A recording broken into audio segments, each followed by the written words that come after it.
आयुर्वेद के सिद्धांतों के अनुसार जितना समय आपको पेशाब यानी कि टॉयलेट करने में लगता है उतना ही समय आपको पेट साफ होने में लगना चाहिए, तभी आप स्वस्थ हैं। लेकिन बहुत सारे लोग टॉयलेट में बहुत ही ज़्यादा समय लगाते हैं।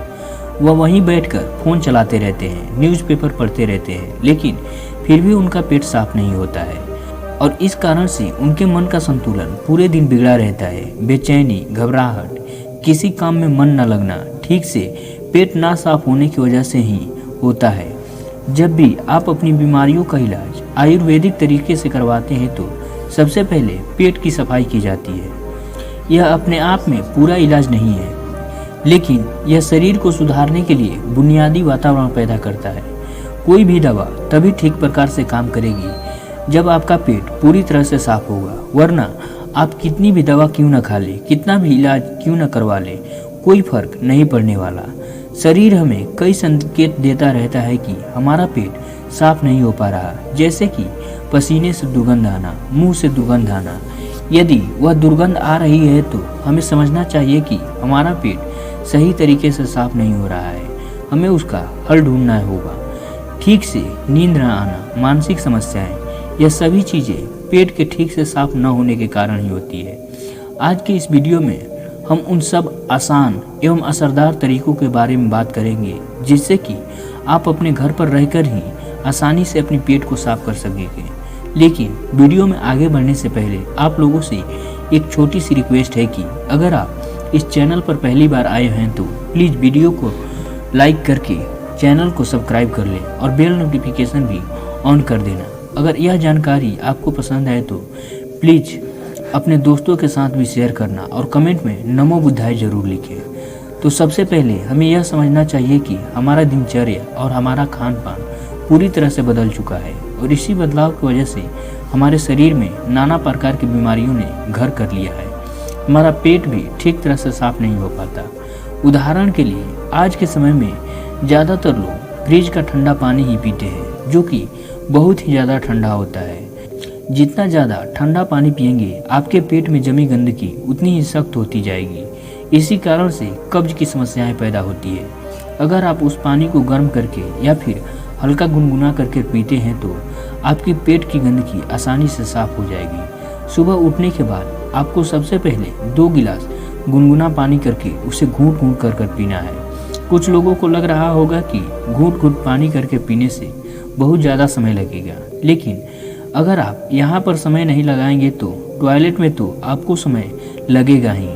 यह आसान और सबसे घरेलू नुस्खा है जिसे सब लोग अपना सकते हैं, बस समय और नियम की ज़रूरत होती है। देखिए, ठीक तरह से पानी पीने से आपकी सभी बीमारियां खत्म हो सकती है। जितना हो सके दिन में ज़्यादा से ज़्यादा पानी पिए, लेकिन याद रहे कि ठंडा पानी पीने की जगह गर्म पानी पिए। आजकल बाजार में ऐसी बोतलें भी आती है जिनमें कि आप जैसा पानी को रखेंगे वह वैसा ही रहेगा। आप बाजार से एक ऐसी बोतल भी ले सकते हैं और पानी को गुनगुना कर उस बोतल में भर सकते हैं, और जब भी आपको ज़रूरत महसूस हो तब आप उस पानी को पी सकते हैं। लेकिन पानी के संदर्भ में एक बात को ध्यान रखना है कि खाना खाते समय पानी को नहीं पीना है। इससे आपका पाचन क्रिया बाधित होता है। हमारे पेट में जो जठराग्नि होती है जो खाने को पाचन करने के काम करती है, जब हम खाना खाते समय या फिर खाना खाने के तुरंत बाद पानी पी लेते हैं तो वह जठराग्नि तुरंत ही शांत हो जाती है और हमारा खाना ठीक से पच नहीं पाता। इसलिए खाने के तकरीबन आधे घंटे या फिर पौने घंटे तक पानी नहीं पीना है। इसके साथ साथ आपको यह भी पता होना चाहिए कि पानी को किस किस तरीके से पिया जाए। एक तो यह तरीका है कि आपको खड़ा होकर कभी भी पानी नहीं पीना है। खड़ा होकर पानी पीने से घुटनों एवं जोड़ों का दर्द की समस्याएं पैदा होती है।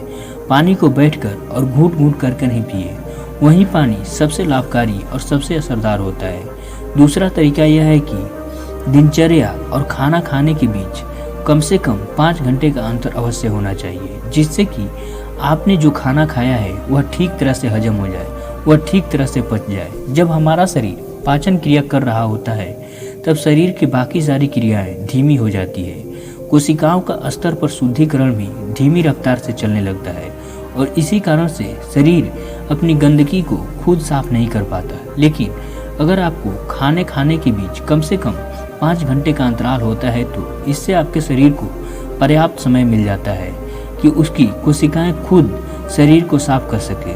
पश्चिमी भाषा में इसे इंटरमीडिएट फास्टिंग भी बोलते हैं, लेकिन इंटरमीडिएट फास्टिंग में ज़्यादा समय तक भूखा रहना पड़ता है। उसे हम अर्ध उपवास भी बोल सकते हैं। देखिए, तीसरा और असरदार तरीका हमें अपने पेट को साफ करने के लिए यह समझना होगा कि जो हमारी लार होती है, जो हमारे खाने को पचाने के काम करती है, वह ज़्यादा मात्रा में लार पैदा होगी तो उतने ही आसानी से हमारा पेट का भोजन पच जाएगा। कुछ लोगों का तो मुंह हमेशा सूखा हुआ रहता है, उनमें लार ही पैदा नहीं होती। इसी वजह से उनका खाना भी ठीक तरह से हजम नहीं हो पाता और उनका पेट भी ठीक तरह से साफ नहीं हो पाता। अतः हमारे लिए यह जरूरी होता है कि सही मात्रा में हमारा शरीर लार पैदा करे। इसके लिए हमें ज़्यादा से ज़्यादा मात्रा में सलाद का सेवन करना चाहिए। सलाद खाने से लार पैदा होती है, उनमें बहुत ही ज़्यादा फाइबर पाया जाता है, जिससे कि हमारा खाना आसानी से पच जाता है। इसके अलावा खाना खाने के बाद आप कुछ मीठा भी खा सकते हैं। जिन लोगों को शुगर या फिर डायबिटीज़ की प्रॉब्लम नहीं है, वह आसानी से मीठा खा सकते हैं और मीठा खाने के कारण उनके शरीर में आसानी से लार पैदा हो सकती है, जिससे कि उनका पाचन क्रिया आसान हो जाता है। अगर आप सलाद को खाना खाने से पहले खाते हैं तो यह बहुत ही ज़्यादा लाभकारी होता है। इससे आपकी भूख बढ़ती है, आपके शरीर में लार पैदा होना शुरू हो जाती है।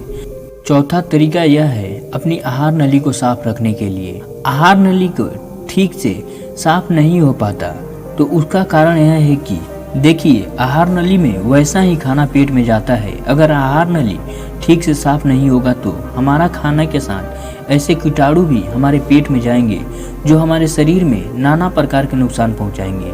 इसलिए यह जरूरी हो जाता है कि जो आहार नली है, जो उसमें कीटाणु हैं, वह ठीक तरह से साफ हो जाए और उनके लिए सबसे लाभकारी होता है। ऐसे में नीम एक ऐसा दिव्य पेड़ है जो कि भारत में बहुत ही आसानी से हर जगह उपलब्ध हो जाती है। नीम की पत्तियां और हल्दिया को पीसकर एक छोटी सी गोली बना लें। कुछ दिनों तक सुबह उठाकर पानी के साथ सीधे इसे गटक लेना है, जिससे कि आपका आहार नली पूरी तरह से साफ हो जाएगा। यह कार्य हमेशा नहीं करना है, बस यह केवल 7 दिनों तक ही करना है। 7 दिनों में जब आपकी आहार नली पूरी तरह से साफ हो जाएगी, तब इसे 3 महीने के बाद दोहराते रहें। समय समय पर आपकी आहार नली की सफाई होती रहेगी और आपके पेट में ऐसे कीटाणु नहीं पहुंच पाएंगे जो कि आपकी पाचन क्रिया को बाधित करते हो। अगला तरीका उन लोगों के लिए है जिन्हें कब्ज की समस्या रहती है, जिन्हें हर वक्त कब्ज की समस्या बनी रहती है। वह अरंडी का तेल का इस्तेमाल भी कर सकते हैं। रात में सोने से पहले 1 गिलास दूध में आधा चम्मच गुनगुना अरंडी का तेल मिलाकर पिए। 1 सप्ताह के पीने के बाद उनकी पुरानी से पुरानी कब्ज भी ठीक हो जाती है। यह अरंडी का तेल दूध में गुनगुना करके मिलाकर वह भी आधा चम्मच सोने से पहले पी ले। ऐसा करने से आपकी आंतों के पास पूरी तरह से एक चिकनी परत बन जाती है और एक चिकनी कवच बनने के साथ आपका खाना कभी भी आपकी आंतों में चिपक नहीं पाएगा, जिससे कि आपको कभी भी कब्ज की समस्या नहीं होगी। बस आप यह देसी अरंडी का तेल इस्तेमाल करें। पैकिंग में जो तेल आता है वह अंग्रेजी होता है और वह उतना लाभकारी नहीं होता है। किसी भी पंचांग दुकान से खुला तेल ले, एक तो वह सस्ता भी होगा और दूसरा बहुत ज़्यादा लाभकारी भी। इसके अलावा सोने से पहले त्रिफला का सेवन भी किया जा सकता है। रीठा, बरेड़ा और आंवला तीनों ऐसे जादुई फल हैं जिनसे मिलकर बना है त्रिफला। इन तीनों को अलग अलग खूबियाँ हैं, लेकिन अगर इन तीनों को एक साथ मिला दिया जाए तो उनकी दिव्यता और गुण बहुत ही ज़्यादा बढ़ जाती है। रात में सोने से पहले गुनगुने पानी के साथ त्रिफला का सेवन अवश्य करें। इससे सभी आंतें बड़ी ही आसानी से साफ हो जाएगी। आपको कोई प्रयास भी नहीं करना पड़ेगा और कोई ज़बरदस्ती करने की ज़रूरत भी नहीं पड़ेगी। कोई दवाई लेने की भी ज़रूरत नहीं पड़ेगी। किसी भी डॉक्टर के पास जाने की ज़रूरत नहीं पड़ेगी। बस आपको इन उपायों को स्वयं ही करते जाना है और आपकी सारी समस्याएं बिल्कुल ही ठीक हो जाएगी। आशा करते हैं कि आपको इस वीडियो में दी गई जानकारी पसंद आई होगी। अगर आपको यह वीडियो पसंद आई है तो प्लीज़ वीडियो को लाइक करें।